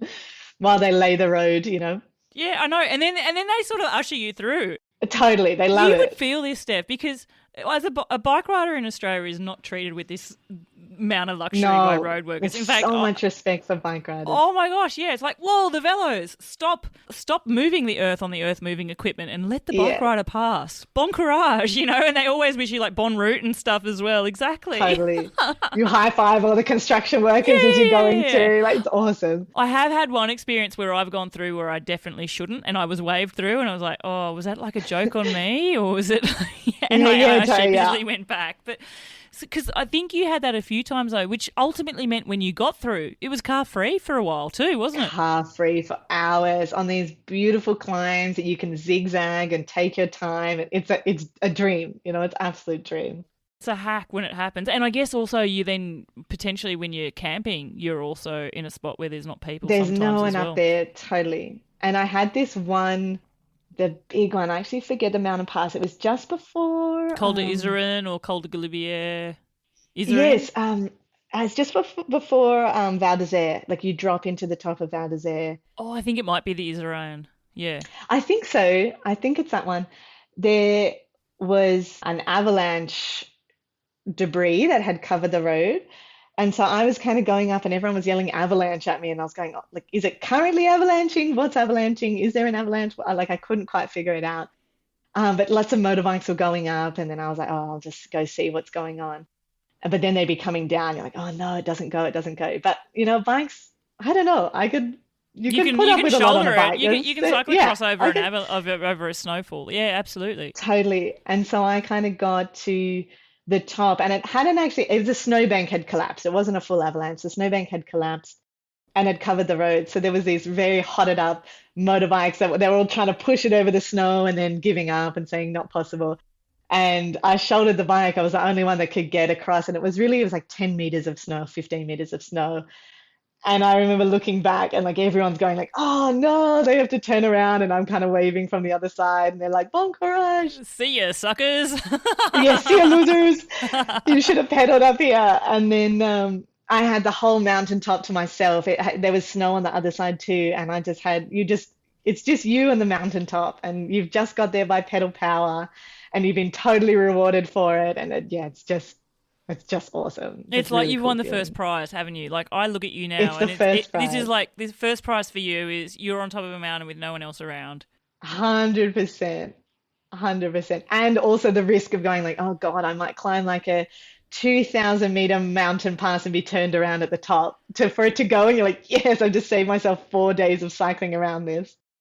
Yeah, it's winning the lottery. There's an element of knowledge through experience, and then knowledge through trusting your gut as well, right? And I For ask sure. that because I've spoken to a few people, some who know you and some who really respect the journey that you're on. And one of them is also another previous guest, Em Holbert, and she is on a monumental journey as well. Em's riding around the world. She's delivering water filters to like communities in need and Oh yeah, bringing she's clean awesome. water to She's places. But awesome. she has a Yeah. question for you, Steph, which is sort of around deciding where you're going and your route and your intuition. And she sent it through as a voice message. So I want to play it for you so you listen to it and then tell me what you think.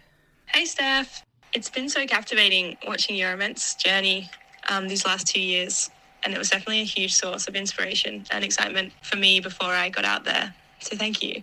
And I'm just wondering, throughout your travels, I'm sure that you had an enormous amount of warnings regarding your safety in many ways as you were entering new territories and countries. How do you create a route with this in mind? And how do you know whether to trust their opinion and their fear as opposed to trusting your own instincts? Thank you. Oh, thanks, Em. Em, you're a legend. Yeah, that's beautiful. Um, yeah, that's a really good question. I think I learned very early on to plan less. I think at the very beginning of my trip, you kind of want this sense of control of like, okay, I know where I'm going, I know what I'm doing, I know where I'm going to be. And I gave that up very early on. Like doing a lot of planning, okay, this road, and then I'll camp there, and then this will happen, and then I'll go here. And it just doesn't work out. Like someone invites you for a coffee and you're 4 hours late, or you want to sleep in and you want to go for a swim, or you want to get up really early, or you're having a really good day and you're just like pinning 150 Ks. And I learned very early just to absolutely give up on planning anything. And I think, yeah, there's this kind of mentality I have like that she'll be right. It always works out. And having that adaptability of knowing for certain it will work out in some way. Like maybe that is you camping in a pretty grim car park and eating, those peanuts at the very bottom of your panniers that are loose and covered in gravel. But then you find somewhere the next day and then you're like, okay, actually, I'm really tired. I have to, find a warm shower host or find a really nice campsite or have a really good meal. But it just has worked out every single night. You find somewhere, you sleep, you're eating, and even if you don't, I kind of did go through a bit of a hungry phase in Malawi in Africa, and then you do get food and it works out, and then you have a big rest. So I think it's a lot of having this. It's kind of an audacious confidence that it'll just be fine. Like it'll just be okay. And even if it's not okay, it's not that okay. It's just a bit of type 2 fun, and then you'll be back into type 1 the next day or the day after or maybe a week after. But I think planning less and being more adaptable has really helped me with my journey. And the same, like, okay, if you got to the top of the mountain pass and it was actually impossible, then you're going down and it's going to be longer and you're going to find something awesome along the way. And that's a part of the world that you never would have seen if that didn't happen. So it's having less expectations on the day or what's going to happen and giving up that control of like needing to know or have control over it and just rolling with a sort of more positive attitude of like, all right, well, this will work out a different way. This is not what I thought, but here we are. This is what we're doing. Yeah, and I guess it's also your experience of being able to have that wisdom now to know that things work out. I remember when I recorded Yeah, the first episode, and listeners, I'll link to it in the show notes, so you totally check out the first episode with Steph and get all the deets on her big tour. But that was something I remember you said one of the biggest learnings that you got from that was that things will work out and it will be okay. totally. Yeah, and it might not be in the way you envision, but it will work out. Here you are, you're standing here, happy, healthy, like it's working out. And I had that a lot in Africa. You're going to go going down these tiny, faint goat trails, and you're by yourself, like you don't have this other person to be like, do you think this is a trail? Is this going to work out? Like, is this actually going to go where I'm going? And you definitely stop a few times and you look back and you look forward and go, oh God, like, I don't know. I don't even know where this is going. And, there's a level of being prepared. You have to have water as a number one. And I'm hoping you have some food and then you've got your shelter as a tent. Yeah, sometimes they don't. Sometimes you travel for an entire day and they don't lead you there. And you go, okay, that was not the way. Or you can walk it a few extra days and get through the sand dune, or you're on your way back and some hilarious person offers you a lift and now you're in a minibus with an entire family. Just like these random things happen. It's about being open to opportunity and changes and just letting it unfold. Um, I think Em's got like a good question about like feeling safe and a lot of people saying even saying in these mountains saying route barrier you cannot go, like you cannot pass, and having that like I think I kind of can, having that thought. And a lot of the time people would say, oh, you can't go there, it's too dangerous, or like women you couldn't cycle there as a woman, blah blah blah, boring boring boring. And I guess it comes with self-confidence. And it also comes with like sort of fake it till you make it as well. And sometimes you get burnt. Sometimes you go and you're like, oh, I don't know, I'm not feeling it. I'm going to turn back, or I'm going to splurge to stay indoors tonight because I'm just not feeling like camping here is a good vibe, or I'm going to put in a really long day and get myself further through this area. And I always kind of just think to myself, like, you can always turn back at any point. You can turn back. If you start to go in and your spidey senses are firing, you say, you know what, I'm too tired to sort of like navigate this at the moment, or I'm not feeling great. Let's bail. Let's find yourself somewhere else, or or just adapt your route. And I've found that works like really well. You just keep going until you're not feeling it and then don't go. Yeah. That might be calling it at that junction and saying, you know what, I don't know if this road is going to go there. I don't have enough water to make it 2 days. I'm going to be a smart person and do something else, like, okay, there's a storm coming. I'm not going to go over that mountain pass today. It's kind of, yeah, it comes with experience and it comes with confidence, but it also comes with just trying and maybe getting burnt or it working out. And then you figure out, okay, I always have to make sure I've got water on me, or like, okay, I always have to make sure I'm not making decisions when I'm super tired or super cold or it's getting late. Or I think it's just finding what your parameters of making decisions are. Listeners, I want to give a huge shout out to Zerali, who are supporting Seek Travel Ride. I'm honestly stoked to be working with them because they are an Aussie company doing outdoor gear right. Everything they make is designed by people who actually spend time adventuring outdoors, so they get what works and what doesn't. What I really love is how environmentally conscious they are as a company. They are designing products thinking about their environmental impact. They're using both sustainable and ethical materials to create gear that will last. I absolutely love their line of merino products. They're brilliant, lightweight, breathable. You wear it for days. You don't get smelly. And trust me, when you're out on the road or a trail for a few days at a time on a bike adventure, not feeling like you're smelly wearing the same t-shirt is a big plus. They don't just make clothing though, they also have tents, they have sleep mats, they make trail shoes, hats, everything. So if you are in the market for some of that outdoor type equipment, please hit up the affiliate link in the show notes. And another big monumental thank you to Zorali for supporting the show. Now, let's get back to the episode. I think the other thing you touched on there as well was like really honing in on your own instincts. Mm-hmm. Trusting your own gut, trust your instinct, like, you know, your spidey senses as you call it. Like if you're not feeling it, there's a reason for that. Yeah, just don't go. Or go when you've had a really good night's sleep and a full meal. Like maybe you need a bit of extra confidence. It's just maybe you need the sun shining. Maybe, you know, maybe you need to meet someone really lovely on that route that says, no, it's awesome. Or like, oh, I'm going that way too. It's the same with camping alone. Sometimes, you know, if you a way to get into it. Sometimes you have to go to maybe it's staying in a hotel first by yourself, or it's staying in a established campground by yourself, or it's taking a friend to go stay in the wilderness, or it's talking to someone all the time. And it's just about finding where your comfort level is and then, you know, slowly adapting that, and that'll grow and that'll expand.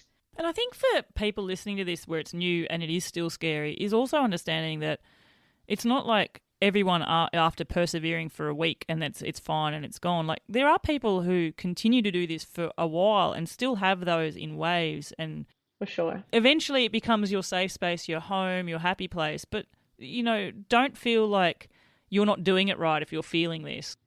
People are going through exactly what you're going through as well. Totally. Yeah, and it's not necessarily a female only thing. I've had Totally lots of not. Yeah.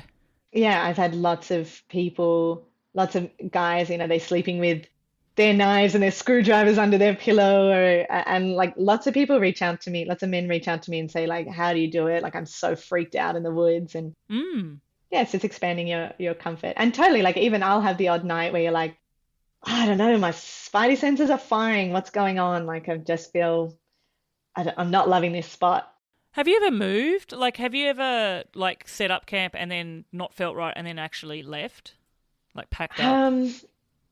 Yeah, oh my God, that's a big decision because you're so tired. You finally set up your home and then you're like, oh God.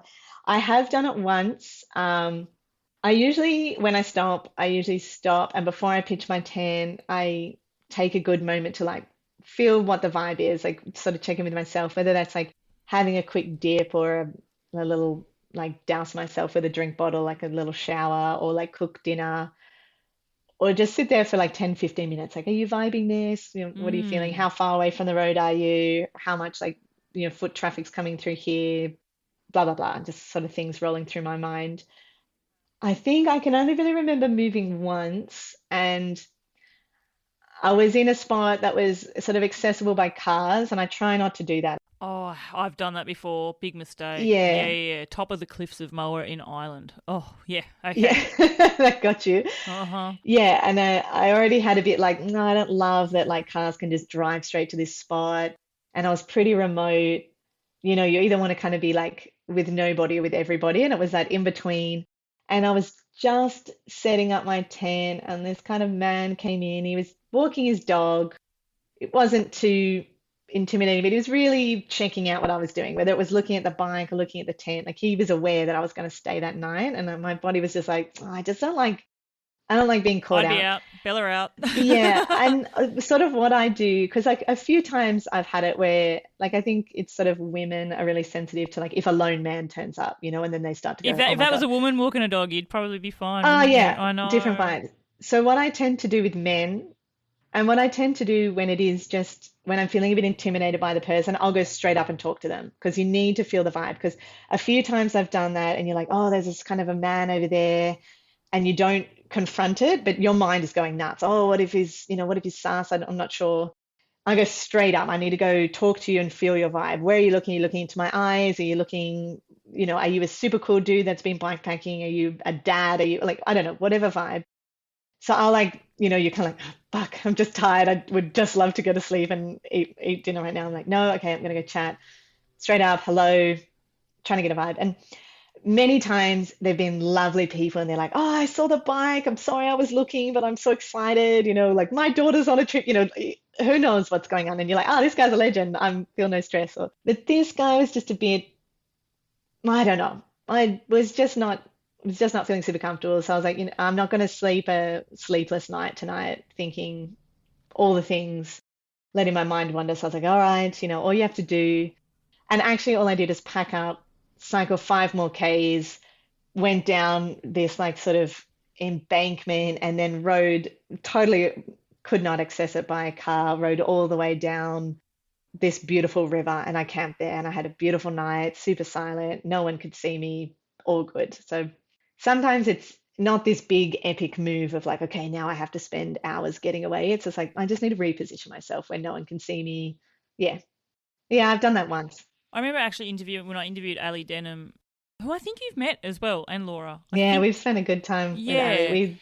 yeah, We cycled in Saudi Arabia for a week together. yeah, and It was really something fun. he mentioned about it was if someone sees where he's pitched up, he will choose to move. Like if he's not, and you're talking about getting a vibe from someone, he would move. And he said, and it might not even be about that someone, but maybe they're going to go to a bar and talk about, oh yeah, I saw Yeah, such and such, and so he's. totally.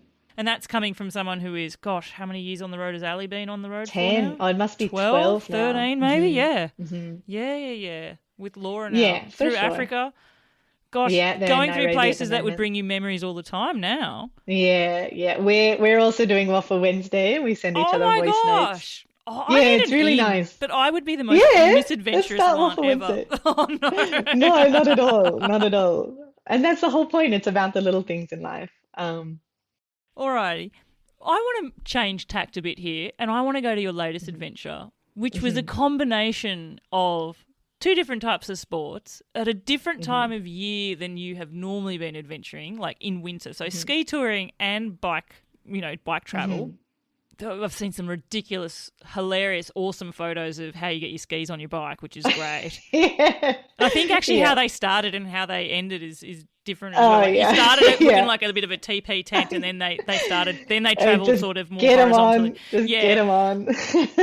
but also the other different thing here is also doing it with company, so someone else. You're not Hmm. solo touring, so there's a few different elements Hmm. there. This was through For the sure. Yukon. Yeah, the Yukon and Alaska. It was called the Golden Circle route. Hmm. Oh, I had an awesome quote from you about it. You said, I'm so happy to be bikepacking, heading into the mountains with a smile that's big and wide and frozen solid by Arctic headwinds, which I Yeah. thought this is such a Well, Steph quote. It's all awesome. And then it's like, oh no, there's the type two. yeah, yeah. Just absolutely stuck there. I couldn't frown if I tried. Who did you do this with and who came up with the idea? Okay, so this was a really, really cool adventure that sprung from this sense of community, which I was craving after the big trip. It was really awesome. So I met Sarah, my friend, at Run Club in Revelstoke, so in the town I'm living in, and she's Kiwi and she's done a lot of travel, and we sort of just really became instant friends, talking about a lot of different things and similar, sense of humor, and just really, really vibed. Hi, Sarah. I can And already tell you're awesome. yeah, she's awesome. She's awesome. And she'd done some bikepacking in New Zealand, and we talked a bit about that. But I hadn't really thought like, oh, maybe you'll be a great bikepacking partner. It didn't really come from that. But what it did come from was I was in the local art store, sorry, art gallery in Revelstoke, and I was just sort of looking around, like it's a lot of mountain art and really beautiful things. And there was a beautiful sketch by a local artist, Sarah Hicks, and it was this mountainscape with this little green emergency shack and a bicycle resting on it with skis strapped onto it. And I froze and I just thought, oh my God, I've never even thought about putting skis on a bike. Like that's a Mm, whole new level of excitement. yeah. And I couldn't believe it. And I like took a photo of this big sketch and I was trying to find like, oh, like I got to find out more. This is awesome. And I immediately, like in my head, I was like, oh, I've got to do that. Like, absolutely. There's no way I can't not do that. Mm. So I got into ski touring this winter. I sort of did my avalanche courses and I was really excited. I was trying to like go with anyone that would take me and really learned a lot about traveling in the backcountry. And did a lot of skiing with Sarah. We had a really good time in the winter and we worked really well as a team. Were you also working as like ski patrol as well? Like there is an element of that too? Or No, I wasn't doing. I'm just working in the medical clinic in ah, town. okay. Yeah. Because your previous role before the Africa trip, you paramedic, so you do have a bit Yeah, of a yeah. emergency Yeah, we've got medical the background emergency as well. response. Yeah. Yeah, exactly. And and I kind of just dropped, I just kind of mentioned it like, wow, I saw this like awesome sketch in the gallery. I think this would be really cool. And she kind of like her ears perked up and she was like, oh, I'd be keen. And I kind of looked at her and like, legit? It was a really Aussie Kiwi like exchange. Oh, I'd be keen, legit? You serious? I'm like, yeah, all right. And we kind of let that settle for a bit, like, oh wow, we could actually do this. And then we had coffee with Sarah. She's just local in town, and she was like, yeah, absolutely. She was full of stoke, telling us all the intel. You have to do it. It's awesome. She's like, there's really big headwinds here, but you'll get some tailwinds here. She was awesome. She was super excited about it. And then Sarah was kind of like, I was like, yeah, great dream. Like, this could be really cool. And then Sarah was the one that was just like, no, like, let's ask for work off. And I was like, oh, really? Like, we're going to really do it? She's like, yeah, I'm just going to ask for work off. Like, 3 weeks, here we go.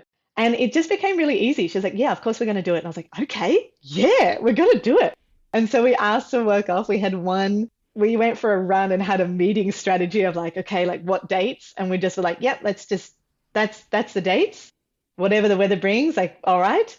We took time off and then we just set off on this huge adventure together. And we hadn't had, we had been ski touring and we'd been running and stuff, but we really hadn't had a big trip, practice trip of how we were going to go and like how we work together. We were just kind of confident, like, yeah, it'll just work on out.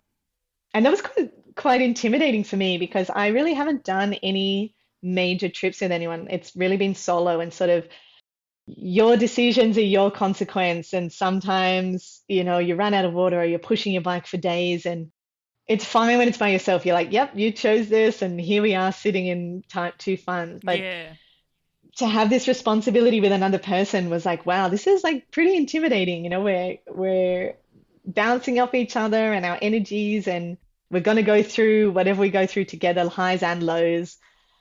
And I was quite excited. I was really excited because I haven't really experienced that. I've cycled with a few people along the trip, but they're doing their own trip. And if it doesn't work, you split, or it was all much more relaxed. And we kind of launched into this very intensive 3 week journey. Like we spent 3 days driving up to the Yukon, just sleeping in the back of the car, and boom, here we are, like every moment together. And I think at the beginning I was quite nervous, like, oh God, I hope this works. What if we have a fight? What if it doesn't? What if she doesn't want to cycle like I do? And what if I don't want to eat like she does? Or, all these things. And she was real chill. Like she's done lots of adventures with other people and was like, no, it's just going to be fine. And after a couple of days, I relaxed into it and we just had the best time. It just worked out super well. We had an awesome partnership, taking on savage headwinds and snowstorms and camping in the snow and skiing together and navigating avalanche risk. And I came back super stoked. Like I was just really proud of us and that we did it. And it actually was really easy and it was really fun to share that experience. It's something you do again. For sure, for sure. Like, and of course it takes a certain partner, but I think I'd be less like, oh no, what if it goes wrong? Like it just didn't. It was really fun. It looked awesome. What was it like adjusting to like winter camping? I don't know. I mean, if you'd done some backcountry skiing, had you done like some ski touring over multi-days and stuff before that? Like was winter camping something that was new to you, or that wasn't an element you had to consider? Not when ski touring. We had done a few multi-day hut trips, but there's so many huts available in Canada and the winters can be so bitter. So we kind of went, you can only really camp in spring, sort of when we went. And I had done like a bit of winter camping on the big bike trip coming through France and a couple of times, but not like dedicated. We're going to be camping in the snow each night, plus skiing, plus cycling. There was a lot going on.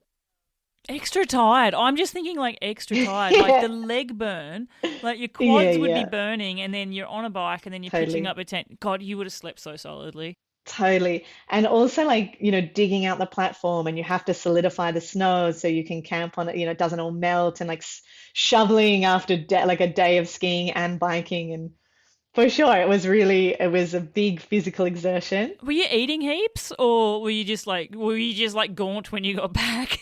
You'd be like, I mean, I've never struggled with not eating too much. Like, oh, like I'm always up to snack. I'm always up for food. I'm always up for food. That's never an Oh, issue. me That's never an neither. But issue. the issue is if Yeah. sometimes there's not up for food available. Like, Totally, totally. And I think like the Yukon was quite a unique experience. It was quite remote. Like there wasn't that many refuel, resupply spots. So we did have food for 6 days straight, and then we knew we could resupply in Haines, and then we had 7 days straight. So we did have a lot. It was heavy. It was real heavy with the skis, the boots, the avalanche gear, ski gear, camping gear, biking gear, winter gear. Like it was 6 days of food. We had to carry some water because you're going up into higher elevations. Everything's frozen. It was a heavy loaded trip. But it just works out. I think like you slow down a little bit when you're with someone else. And, if you take the time to like, okay, like let's have a nice hot drink, let's have lunch, let's like prepare, you can actually go much longer in the day and do a lot more because you're not like, I'm so tired or I'm hungry or I'm hangry or, all these things. And I actually found like Sarah was super awesome to have because she was kind of the voice of reason. Like we'd be cycling and she'd be like, we need to have lunch. Like it's like 4 o'clock. And you'd be like, oh yeah, yeah, yeah, yeah, yeah, we haven't had lunch. It's like, let's just go like one more hour. And she's like, Steph, we left at 7. Like we need to have lunch. Oh yeah, yeah, yeah, yeah, let's have lunch. And you sit and have this lunch, you're like, damn, I feel so good now. Like, I was really bonking out. And you're like, damn, we can just keep cycling now. And it's one of those things. Yeah, like when you realize, actually, if I eat properly, I can do this you even can better. just keep going. I know, and she'd sort of look at me like, duh, of course you can. I was like, wow, because like usually I'd be like, oh, just go 1 hour. Then I'd be at the hour and I'd be lying as a starfish on the side of the road, being like, I'm dead, like I'm cooked, I can't keep going. It was like a very easy fix for something. It was really nice. You just look at her and you're like, oh yeah, all right, yeah, that sounds really good.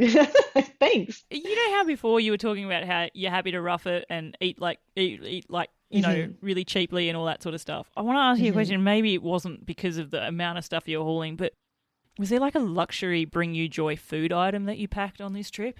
Ooh, actually, we had heaps. Like Oh we, my god, I love we it. kind I of, love it. yeah. I mean, two Speak to my gals out in soul. the wilderness. We're like, we're gonna have Oh my snacks, god, you and could I actually think have chocolate that wouldn't melt because you can't we like had chocolate on a bike chocolate. tour in summer just doesn't work, right? We had chocolate out the wazoo. We had so much chocolate, and um, it was also. I think we realized that the bikes were so ridiculously heavy. Who cares? Yeah. Like, just chuck it in. I've been there. It's like, what does it matter now? I mean, what is? Yeah, put a microwave on there. Oh Who my, cares? I mean, you probably didn't, you couldn't weigh your bikes, but if you had to guess how heavy they were, what are you thinking here?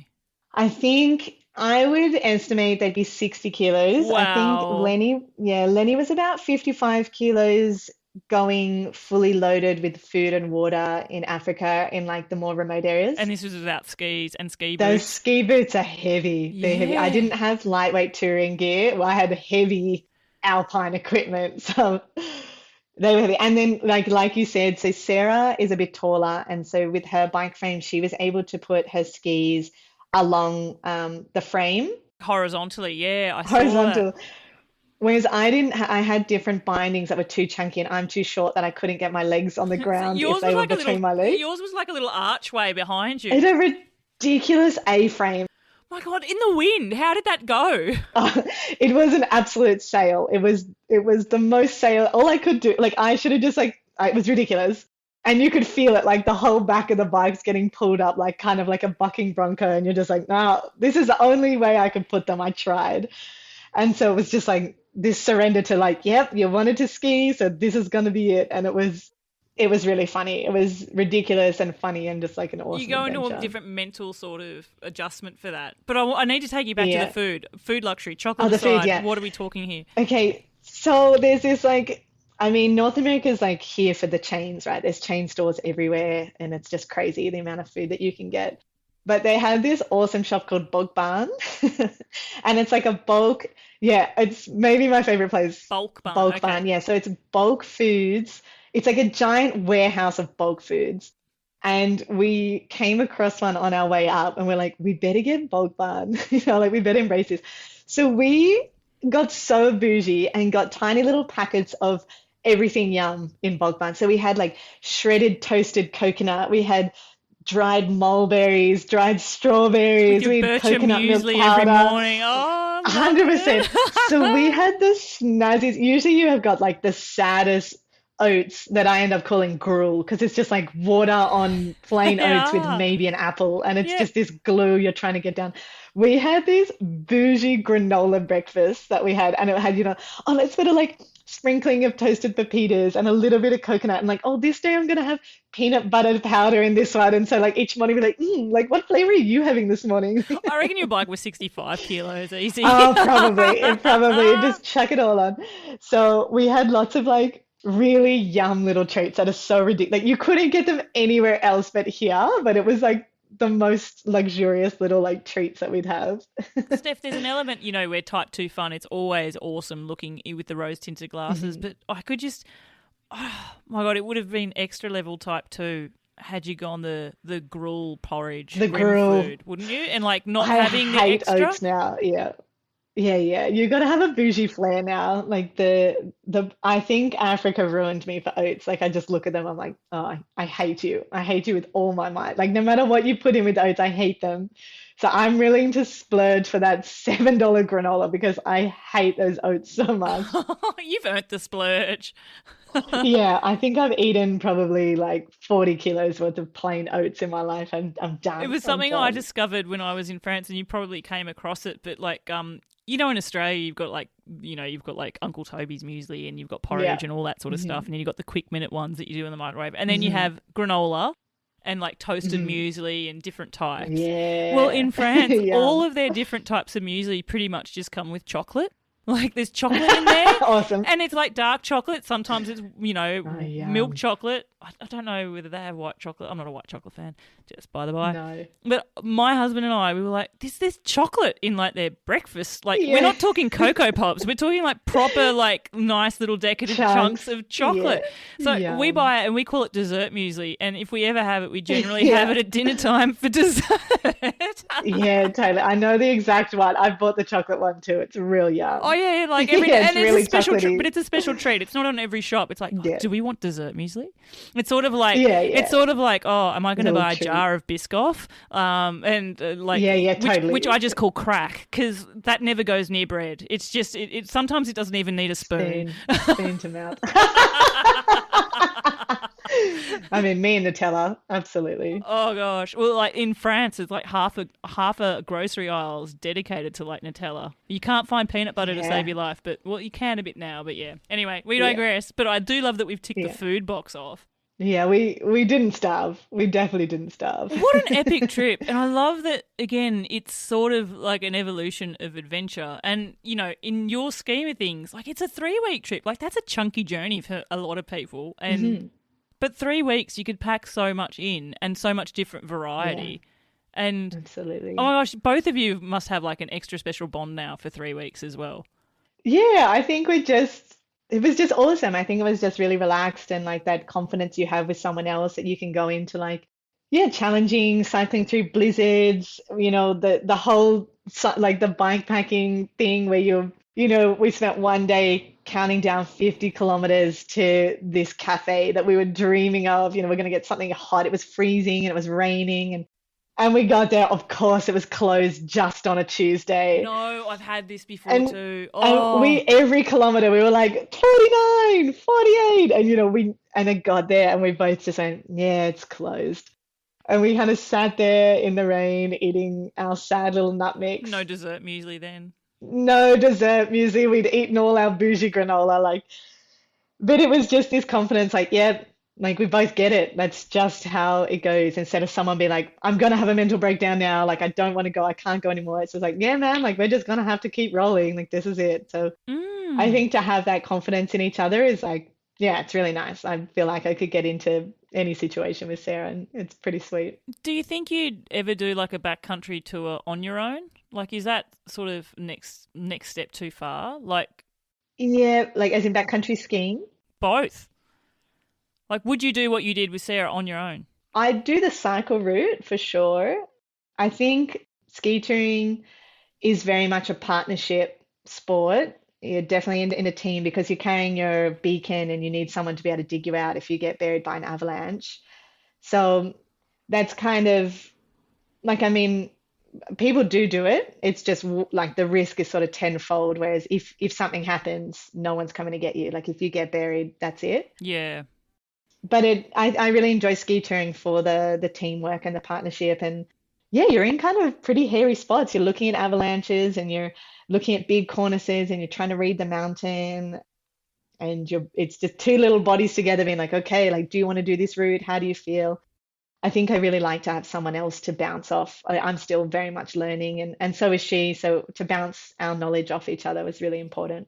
Oh, what a mega adventure, though. And, when I think of Canada, these are the sort of type of adventures I think Canada embraces. Like the next one, and maybe you've already Totally. done it, the next one, it's going to be like canoeing, down the length of the Yukon or something.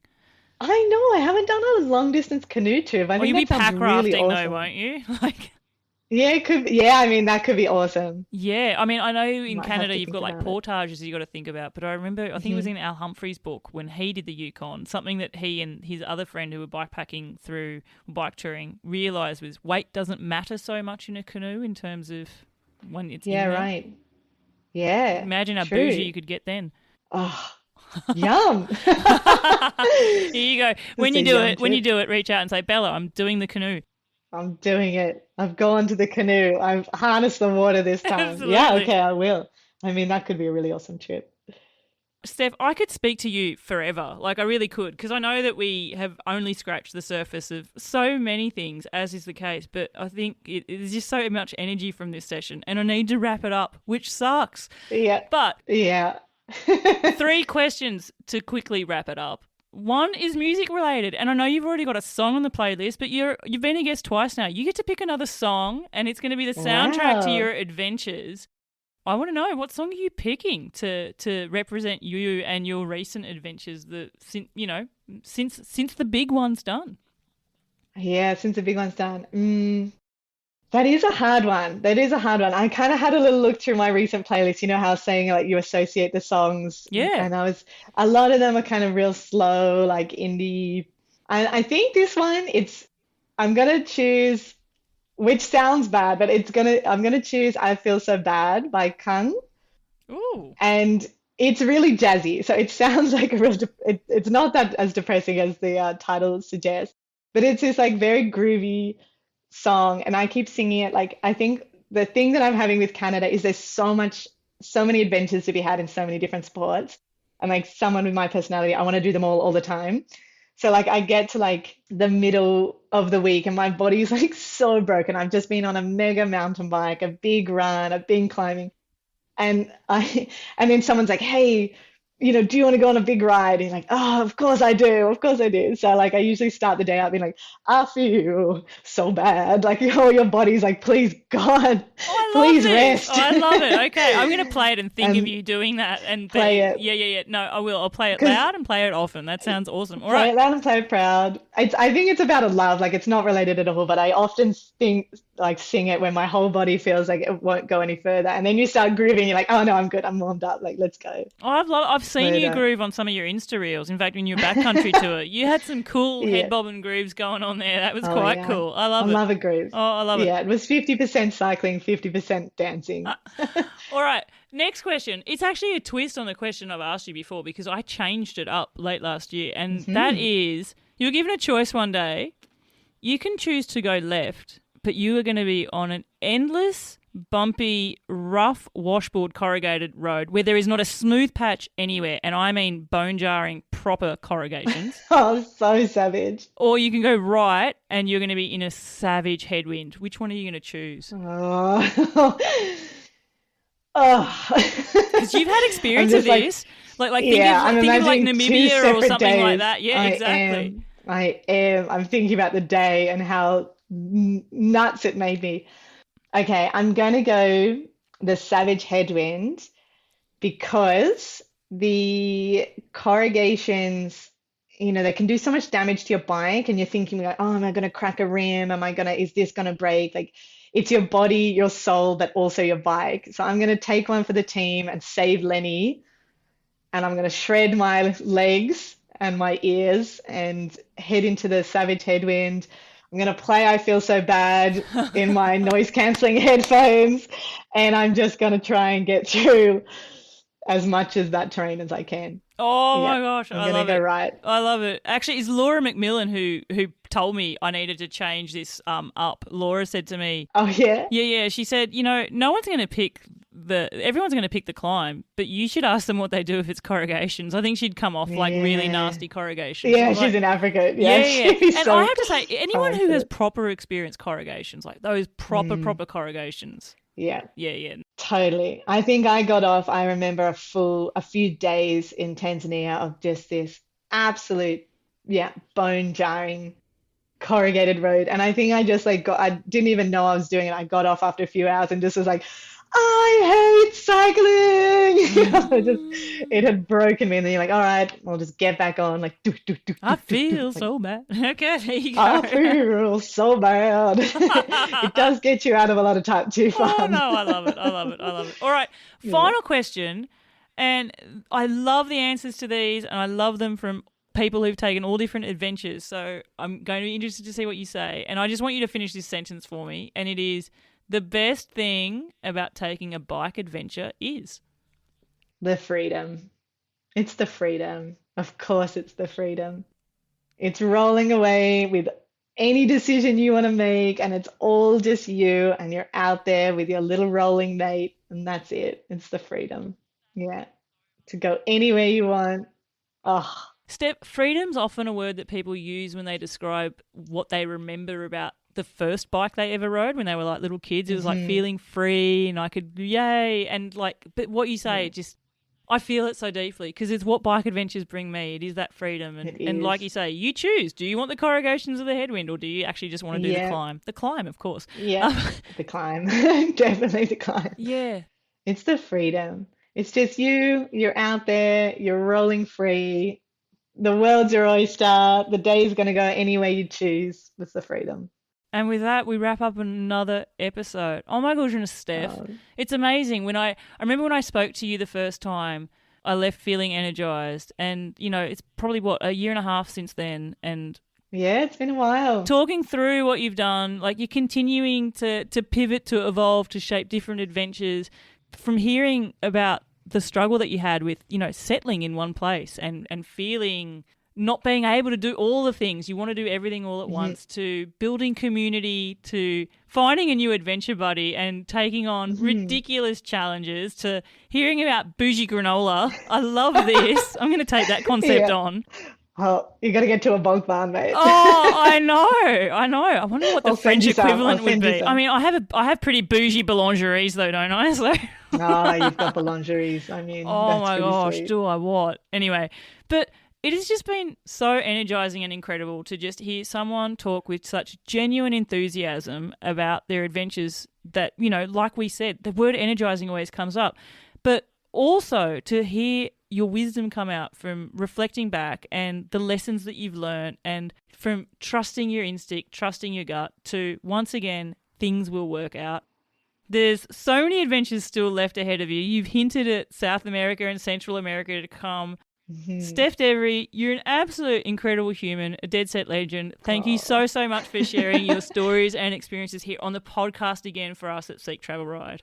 Oh, thank you so much, Bella. And I just want to say, thank you so much. You've done so much for spreading stories of bikepacking and especially women-focused stories of bikepacking. And it's one of those things, it's kind of a ripple effect. The more you hear people doing it, and especially women for women, it's really encouraging. So you're doing incredible work here and a huge congratulations. I've just seen that you've won #1 bikepacking podcast. I saw that. I was blown away. I know. I mean, I'm not. I believe it 100%, of course. Totally not something on my radar. So yeah, absolutely. Oh, no, it was pretty cool. But I have to say, you deserve every bit of that, mate. Incredible work. To me, the thing I'm most proud about is the community. And it's, featuring people like you.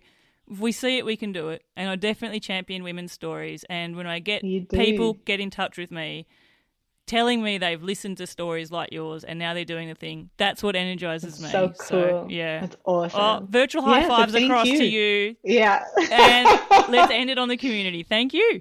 Absolutely.